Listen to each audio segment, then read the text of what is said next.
성경 말씀 사무엘하 13장 1절로 22절 말씀을 봉독하겠습니다. 사무엘하 13장 1절로 22절까지 제가 봉독합니다. 그 후에 이 일이 있으니라. 다윗의 아들 압살롬에게 아름다운 누이가 있으니 이름은 다말이라. 다윗의 다른 아들 암논이 그를 사랑하나 그는 처녀이므로 어찌할 수 없는 줄 알고 암논이 그의 누이 다말 때문에 우라로 말미암아 병이 되니라. 암논에게 요나답이라 하는 친구가 있으니 그는 다윗의 형 시므의 아들이요 심히 간교한 자라. 그가 암논에게 이르되 왕자여 당신은 어찌하여 나날이 그렇게 파리하여 가느냐 내게 말해 주지 아니하겠느냐 하니 암논이 말하되 내가 아우 압살롬의 누이 다말을 사랑함이니이다 하니라. 요나답이 그에게 이르되 침상에 누워 병든 채 하다가 내 아버지가 너를 보러 오거든 너는 그에게 말하기를 원하건대 내 누이 다말이 와서 내게 떡을 먹이되 내가 보는 데에서 떡을 차려 그의 손으로 먹여주게 하옵소서 하라 하니 암논이 곧 누워 병든 채 하다가 왕이 와서 그를 볼 때에 암논이 왕께 아뢰되 원하건대 내 누이 다말이 와서 내가 보는 데서 과자를 두오게 만들어 그의 손으로 내게 먹여주게 하옵소서 하니 다윗이 사람을 그의 집으로 보내 다말에게 이르되 이제 내 오라비 암논의 집으로 가서 그를 위하여 음식을 차리라 한지라. 다말이 그 오라버니 암논의 집에 이르매 그가 누웠더라. 다말이 밀가루를 가지고 반죽하여 그가 보는 데서 과자를 만들고 그 과자를 굽고 그 냄비를 가져다가 그 앞에 쏟아 놓아도 암논이 먹기를 거절하고 암논이 이르되 모든 사람을 내게서 나가게 하라 하니 다 그를 떠나 나가니라. 암논이 다말에게 이르되 음식물을 가지고 침실로 들어오라. 내가 네 손에서 먹으리라 하니 다말이 자기가 만든 과자를 가지고 침실에 들어가 그의 오라버니 암논에게 이르러 그에게 먹이려고 가까이 가지고 갈 때에 암논이 그를 붙잡아 그에게 이르되 나의 누이야 와서 나와 동침하자 하는지라. 그가 그에게 대답하되 아니라 내 오라비여 나를 욕되게 하지 말라. 이런 일은 이스라엘 땅에서 마땅히 행하지 못할 것이니 이 어리석은 일을 행하지 말라. 내가 이 수치를 지니고 어디로 가겠느냐. 너도 이스라엘에서 어리석은 자 중에 하나가 되리라. 이제 청하건대 왕께 말하라. 그가 나를 내게 주기를 거절하지 아니하시리라 하되 암논이 그 말을 듣지 아니하고 다말보다 힘이 세므로 억지로 그와 동침하니라.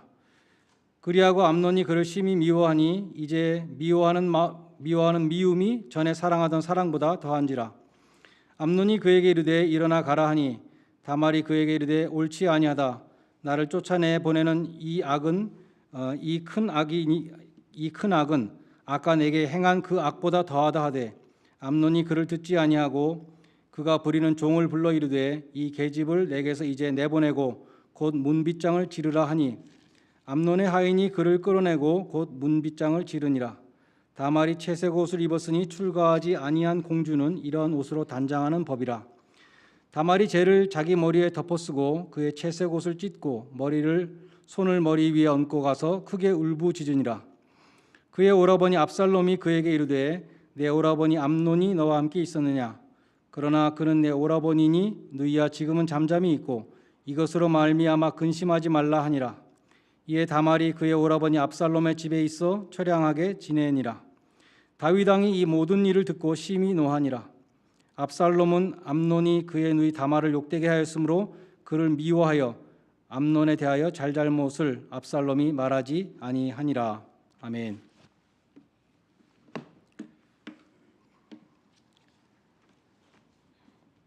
우리 지난주에 상고했던 사무엘하 12장에서는 다윗이 간음죄와 살인죄를 저질렀죠. 근데 나단 선지자가 와서 그 죄를 지적했을 때 다윗이 자기 죄를 회개하였고 용서받은 내용과 더불어서 하나님은 다윗의 죄를 용서하셨지만 또한 그의 죄를 징계하였다는 내용을 살폈습니다. 하나님은 범죄한 사울 왕은 버리셨습니다. 그것은 심판이죠. 네, 다윗을 징계하셨다는 것은 심판과 다릅니다. 징계는 버리는 것이 아니라 살리는 것입니다. 성화의 과정을 통해서 구원을 완성하시는 것입니다.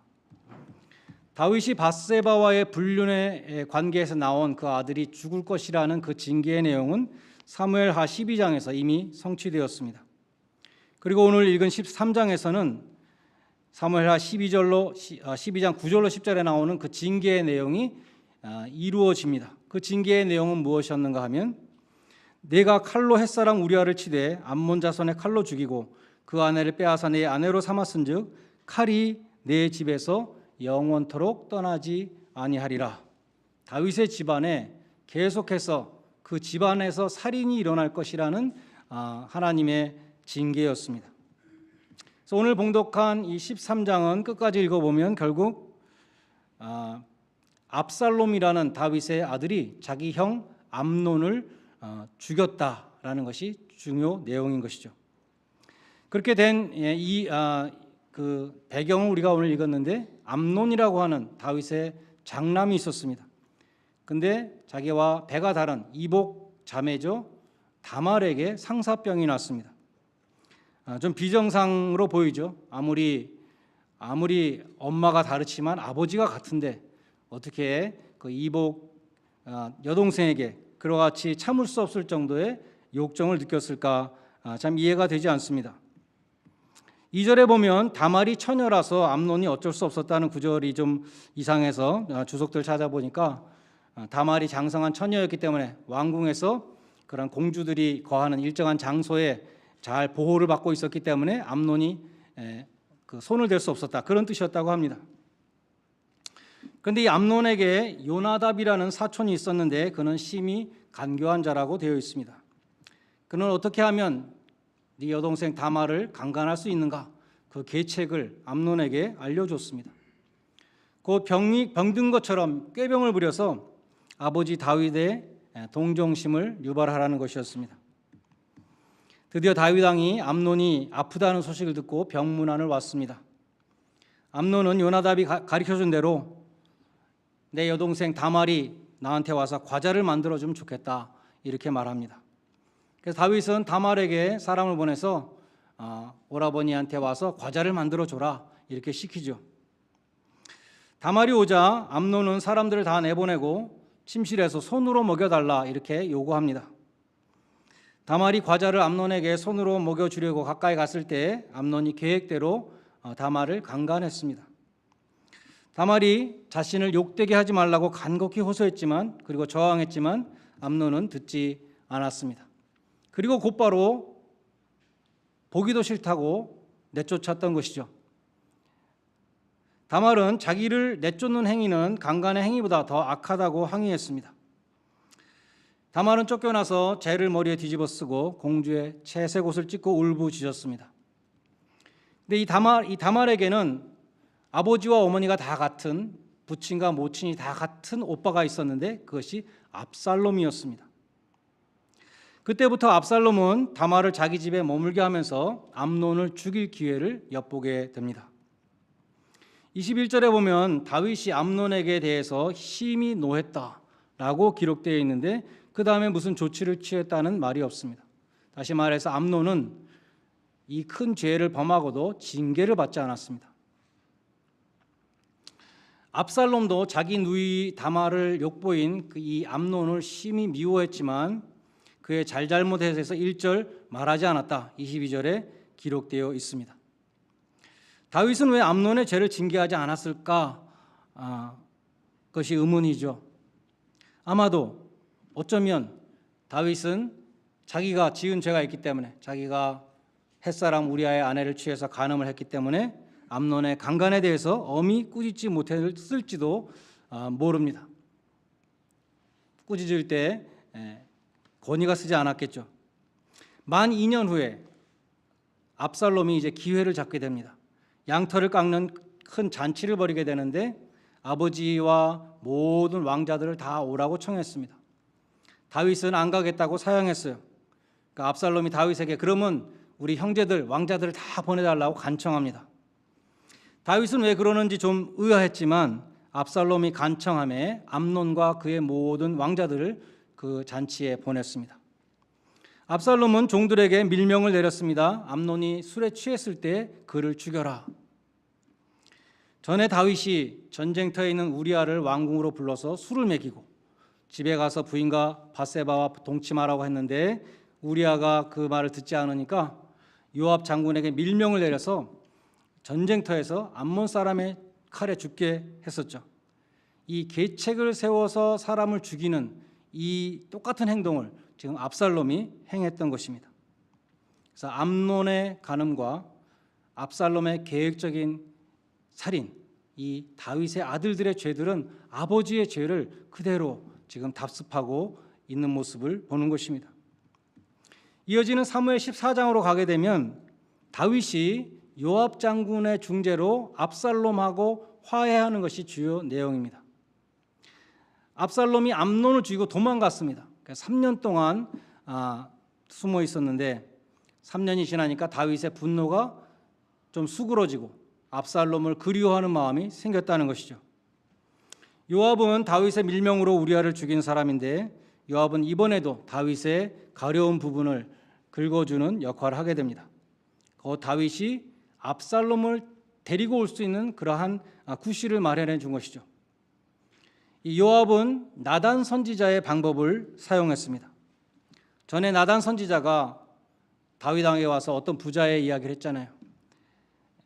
그때 다윗 왕이 그런 나쁜 놈은 반드시 죽여야 된다고 그렇게 판결을 내렸을 때 그것이 바로 당신입니다 라고 말해서 다윗을 회개시켰던 적이 있지 않습니까? 요압은 그것을 기억하고 똑같은 방법을 사용합니다. 드고와 지방의 지혜로운 여인을 내세워서 다윗에게 만들어낸 얘기를 하는 것이죠. 드고와 여인은 다윗에게 나는 남편이 죽은 과부입니다 이렇게 자기를 소개해요. 나한테 두 아들이 있는데 두 아들이 들에서 싸우다가 한 아들이 다른 아들을 죽였습니다. 이제 나한테는 아들이 하나밖에 없는데 사람들이 공의를 행하라고 그 살인자 내 아들을 죽이라고 지금 요구하고 있습니다. 여인은 다윗 왕에게 호소합니다. 저는 이제 아들이 하나밖에 안 남았는데 제 남편의 대가 끊기게 생겼습니다. 청컨대 왕은 왕의 하나님 여호와를 기억하사 원수 갚는 자가 더 죽이지 못하게 하옵소서. 내 아들을 죽일까 두렵나이다. 그래서 결국 다윗은 사람들이 그 아들을, 그 살인자 아들을 결코 건드리지 못하고 머리털 하나도 상하게 하지 못할 것이다 라고 이렇게 여호와의 이름으로 맹세했습니다. 그러자 이 여인은 나단 선지자처럼 다윗의 잘못을 지적했습니다. 이 말씀을 하심으로 왕께서 죄 있는 사람같이 되심은 그 내쫓긴 자 압살롬이죠. 압살롬을 왕께서 집으로 돌아오지 못하게 하심이니이다. 하나님은 생명을 빼앗지 아니하시고 방책을 베푸사 내쫓긴 자가 하나님께 버린 자가 되지 않게 하시나이다. 무슨 말입니까? 지금 왕께서는 형제를 죽인 내 아들을 용서하라 그러고 그 아들을 죽이지 말라고 그렇게 명하셨는데 왜 당신께서는 당신의 아들 압살롬, 그 살인자 압살롬을 왜 용서하지 않고 왜 받아주지 않습니까? 이렇게 말하는 것이죠. 다윗은 이쯤에서 이 여인이 요압의 지시로 연극을 한다는 것을 눈치챘습니다. 그래서 이 모든 일에 요압이 너와 함께 하였느냐 이렇게 묻죠. 여인은 왕의 종 요압이 내게 명령하였고 그가 이 모든 말을 왕의 여종의 입에 넣어 주었다고 실토했습니다. 다윗은 그래서 요압을 불러서 요압을 시켜서 청년 압살롬을 예루살렘으로 데려오라고 명합니다.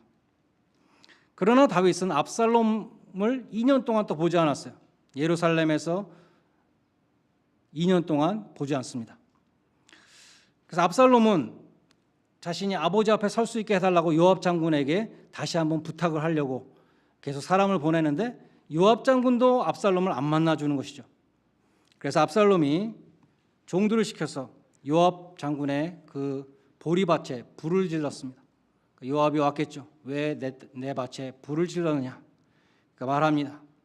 아버지 다윗은 왜 나를 예루살렘으로 불러놓고 화해를 하지 않으시냐? 나에게 죄가 있으면 죽이시면 될 거 아니냐?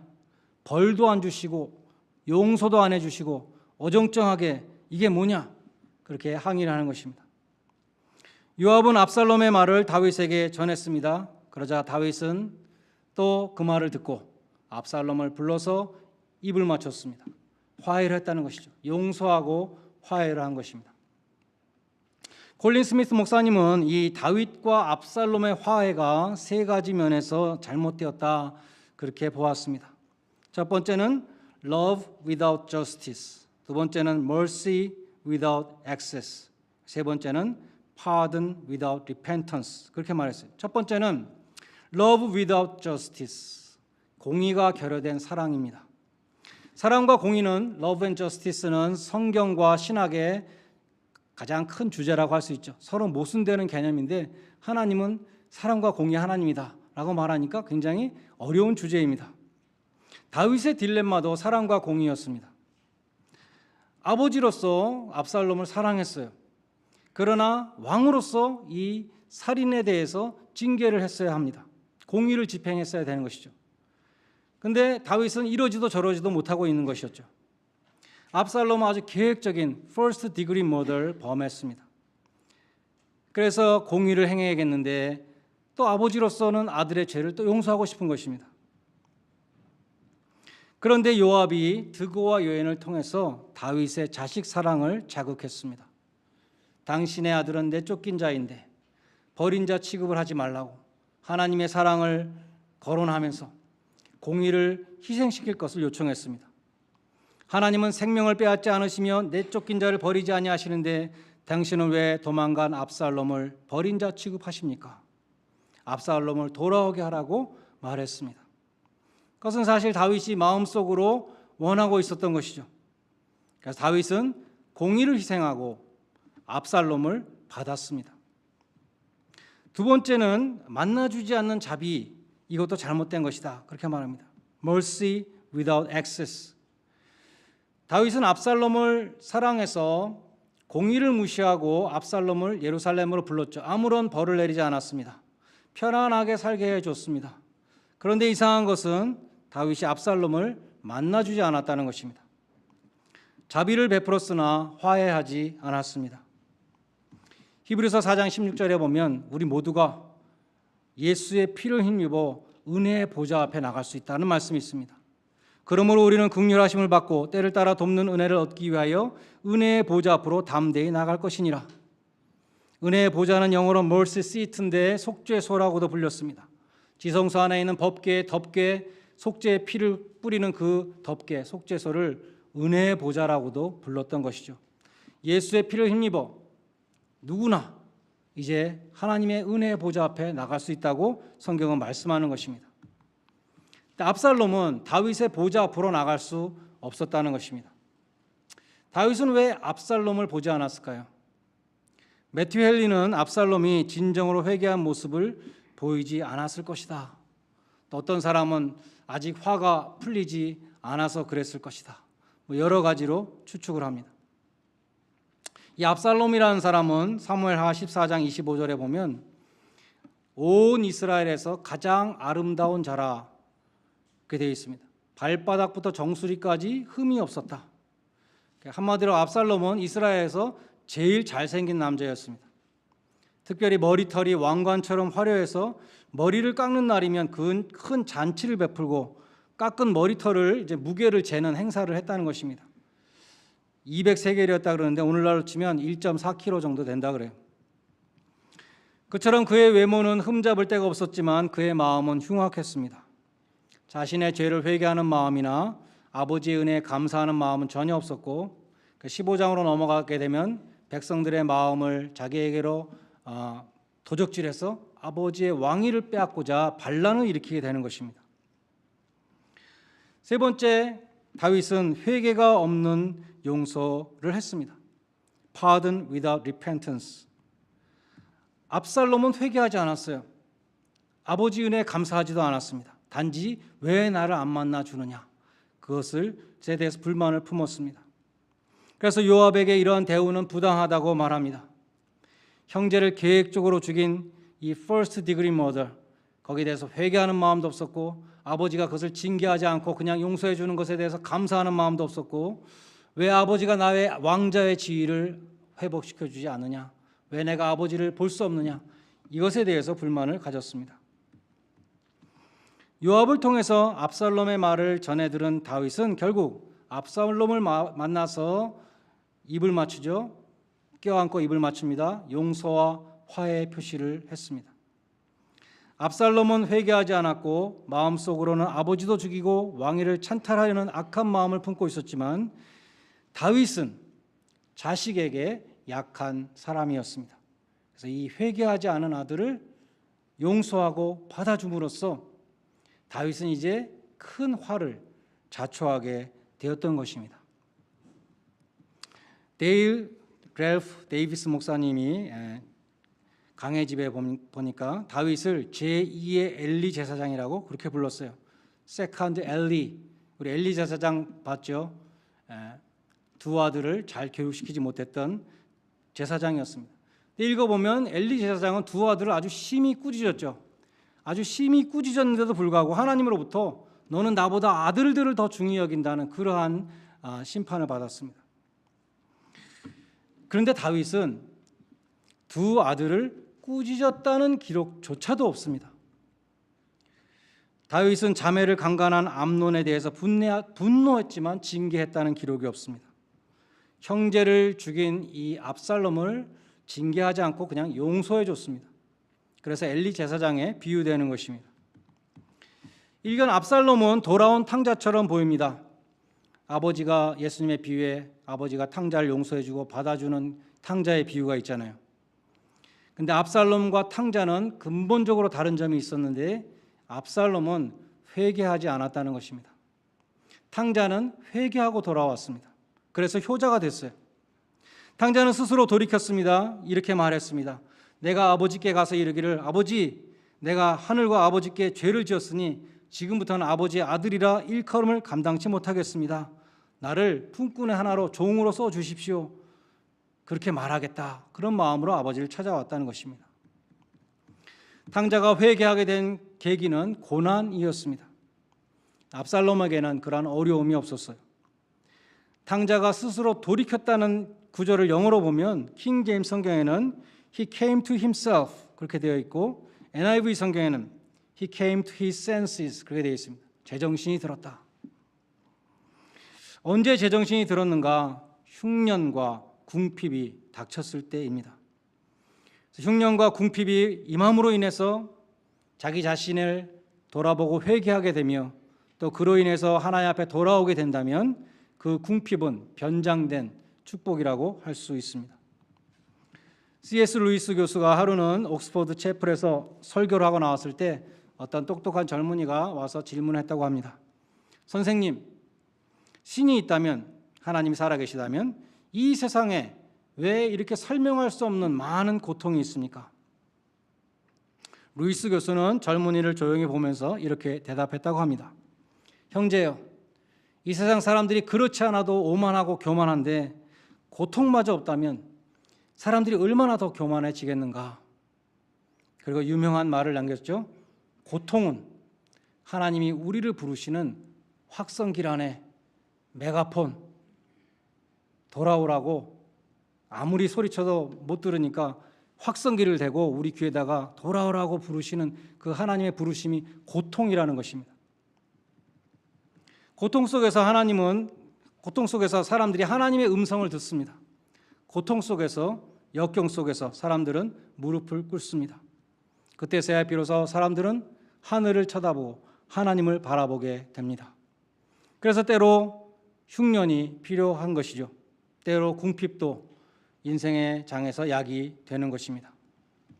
어떤 목사님이 이런 설교를 하는 것을 들은 적이 있는데 공감이 갔었습니다. 여러분이 간절히 기도하던 것이 안 이루어지면 할렐루야 하십시오. 이제 내 뜻이 안 이루어지고 하나님의 뜻이 이루어지는 것이니까 할렐루야 하십시오. 그렇게 설교하시는 것입니다. 인생의 흉년과 궁핍을 누가 원하겠습니까? 근데 그것이 하나님의 뜻이라면 거기에는 하나님의 선하신 계획이 있는 것이고 확성기를 대고 하나님 우리에게 돌아오라고 부르시는 그 음성이기 때문에 우리는 그것이 복이 될 수 있다는 것입니다. 마지막으로 이 다윗이 해결하지 못했던 이 사랑과 공의의 딜레마를 하나님은 예수님의 십자가에서 해결하셨습니다. 십자가는 하나님의 의로우심을 보여주지요. 죄를 결코 용서하지 아니하시는 가장 소중한 독생자의 생명을 희생시키기까지 죄를 절대로 용서하지 아니하시는 하나님의 공의를 보여줍니다. 하나님의 의로우신 성품을 보여줍니다. 반면에 예수 믿는 자들을 가볍이 의롭다고 선언하시는 그 하나님의 사랑, 인애와 한이 없어진 사랑을 보여줍니다. 예레미야 9장 13절에 보면 그런 말씀이 있죠. 지혜도 자랑하지 말고, 용맹도 자랑하지 말고, 돈 많다고 자랑하지 말고, 오직 하나님의 인애와 공평과 정직을 자랑하라. 한마디로 예수님의 십자가의 복음을 자랑하라고 그렇게 말씀하고 있습니다. 주님이 나의 자리에서 나의 죄값을 치르심으로 하나님의 공의가 만족되고 하나님의 사랑이 드러났습니다. 하나님은 사랑 때문에 공의를 희생시키지 않으셨고 공의 때문에 사랑을 희생시키지 않으셨습니다. 주님이 십자가에서 나의 하나님 어찌하여 나를 버리셨습니까? 라고 부르짖으실 때에 우리가 하나님의 사랑을 받게 되었다는 것입니다. 그래서 우리는 회개하는 마음으로 하나님의 은혜의 보좌 앞으로 나가야 합니다. 그리할 때 주님의 십자가 앞에서 진정한 용서와 회개가 일어나게 됩니다. 여러분 모두가 진정한 회개로 하나님과 화해하심으로 하나님을 반역하는 압살롬 같은 사람이 아니라 하나님의 나라를 함께 세워나가는 하나님의 동역자들이 되시기를 주님의 이름으로 간절히 축원드립니다. 기도하시겠습니다. 하나님 아버지, 말씀에 순종하는 자에게 자녀, 후손들 천대에 이르도록 복을 주신다고 약속하신 말씀을 기억합니다. 저희가 후손들에게 하나님의 복을 유산으로 물려주게 하여 주시옵소서. 하나님이 그 사랑하시는 자녀를 의의 길로 인도하시는 것처럼 저희들도 자녀들을 주의 훈계와 교훈으로 양육하며 그들을 잘 말씀으로 길러서 또한 믿음의 본을 보임으로 그들을 의의 길로 인도하게 하여 주시옵소서.